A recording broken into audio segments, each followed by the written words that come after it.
Hadirin jamaah pengajian burdah, majelis burdah yang sama-sama dimuliakan Allah Subhanahu wa taala. Siapa yang tidak tahu Nabi sallallahu alaihi wasallam?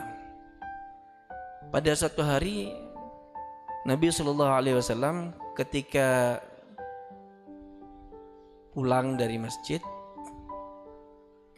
beliau ketika masuk melihat putrinya Siti Fatimah sedang menangis.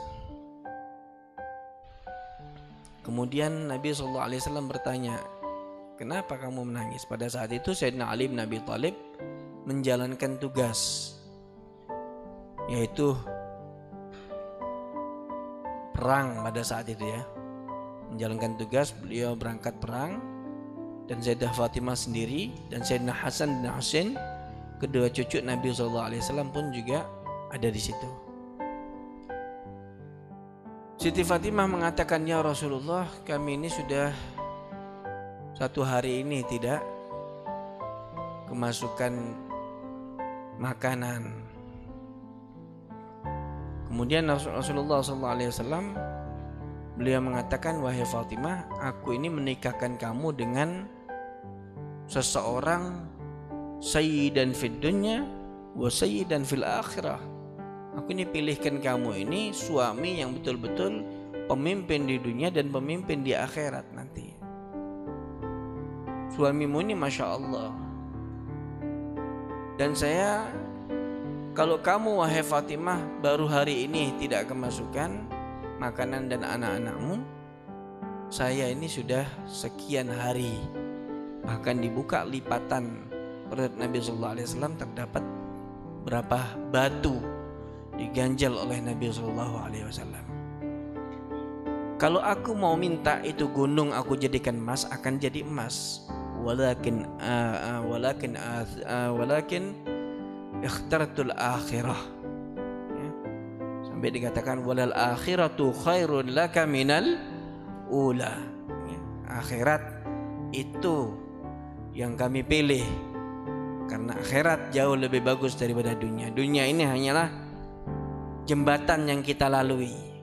Kalau sudah kita lewat jembatan, sudah sampai ke jembatan itu, berarti kita akan tinggalkan dunia dan seisinya. Harta yang kita miliki bukan menjadi harta kita lagi. Rumah yang kita miliki sudah bukan menjadi rumah kita lagi, menjadi harta waris. Ya. Mobil yang kita miliki akan bukan menjadi mobil kita lagi, akan menjadi mobil warisan sudah. Ya. Apa yang kita bawa?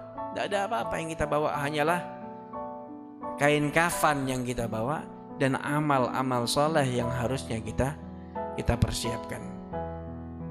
Nabi SAW keluar pada saat itu dari rumahnya karena melihat cucu yang pada saat itu merasakan kesulitan. Nabi SAW beliau keluar, beliau menangis, bahkan beliau sedih seraya mengatakan, wah yaju al-Hasan wal Husain, ya Allah, Sayyidina Hasan dan Husain, ya Allah, kedua cucuku dalam keadaan susah. Kemudian keluar Nabi SAW pada saat itu bertemu dengan seseorang Arabi. Seseorang Arabi yang sedang menimba air. Nabi SAW menawarkan diri kepada seorang Arabi itu. Orang Arabi ini orang pegunungan. Kalau kita bisa katakan orang Dayak, sudah nggak tahu apa-apa sudah. Orang pegunungan, betul-betul gunung, sudah nggak ngerti apa-apa. Nabi SAW menawarkan kepada Arabi, ya Arabi, alaka ajirun tastajiruh. Wahai Arabi, apakah kamu butuh bantuan orang yang kerja sama kamu? Kemudian Arabi mengatakan, iya yuk, satu kali timbah kamu saya bayar dengan 3 butir kurma. Kerja Nabi SAW. Turun tangan Nabi SAW menimba air. Loh, ini bukan berarti Nabi SAW ini nggak mampu untuk mendapatkan dunia. Kecil sekali dunia itu. Kalau Nabi SAW mengucap kepada Allah, minta saja kepada Allah langsung dapat. Kok kerja Nabi SAW? Ini menunjukkan kepada kita pelajaran untuk kita, mengajarkan kepada kita keadaan Nabi Muhammad SAW. Kerja Nabi SAW menimbah, satu kali timbah dibayar dengan 3 butir kurma. Lagi Arabi itu cara membayarnya dengan caranya dia. Dan dia tidak tahu kalau ini adalah Nabi Muhammad, sehingga dia bayar dengan melemparkan kurma itu kepada Nabi SAW. Diambil kurma itu oleh Nabi SAW, ya, kemudian dimakan dan sebagian dikumpulkan oleh Nabi.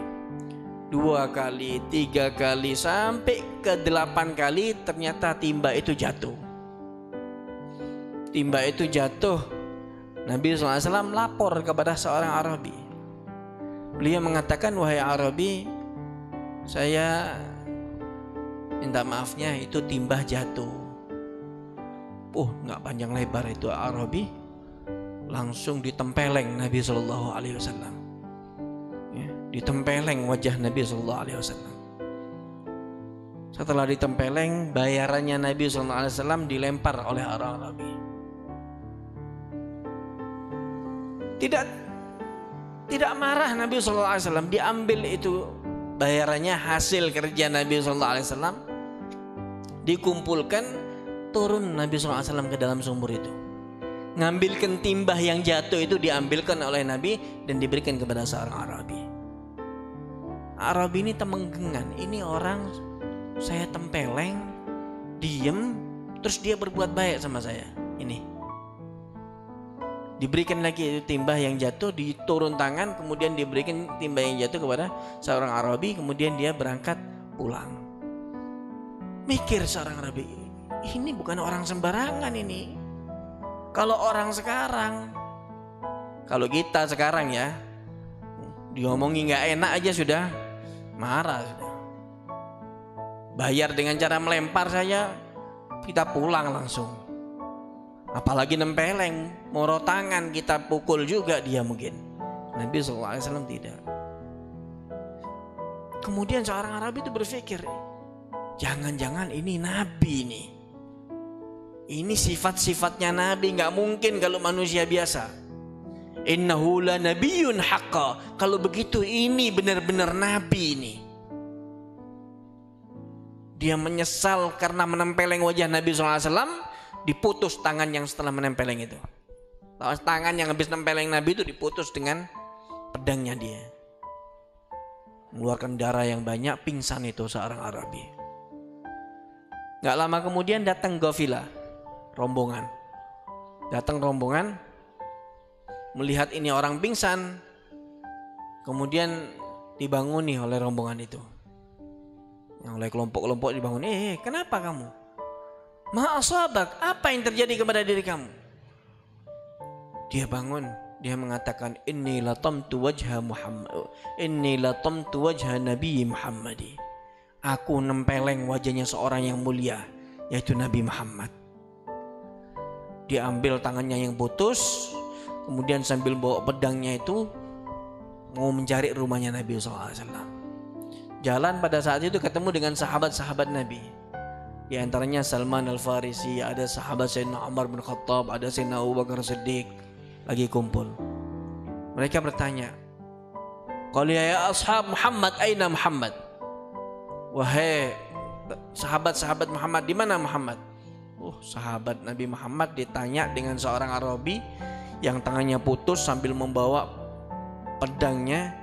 Sayyidina Umar bin Khattab enggak terima. Mau apa kamu cari-cari Nabi Muhammad? Sebelum kamu berhadapan-hadapan dengan Nabi Muhammad, hadap-hadapan dengan saya dulu, kata Sayyidina Umar. Enggak, saya punya perlu. Saya ada kepentingan sama Nabi Muhammad. Diantarkan oleh Salman Al-Farisi sampai ke rumah Nabi SAW. Ngetok rumah Nabi Muhammad SAW. Dia ngetok. Ngetoknya bukan seperti kita ngetok. Assalamualaikum, Kiai, Ustadz, Habib. Enggak, ngetoknya dor. Muhammad. Begitu. Ya, orang Arabi, orang pegunungan, dia nggak ngerti.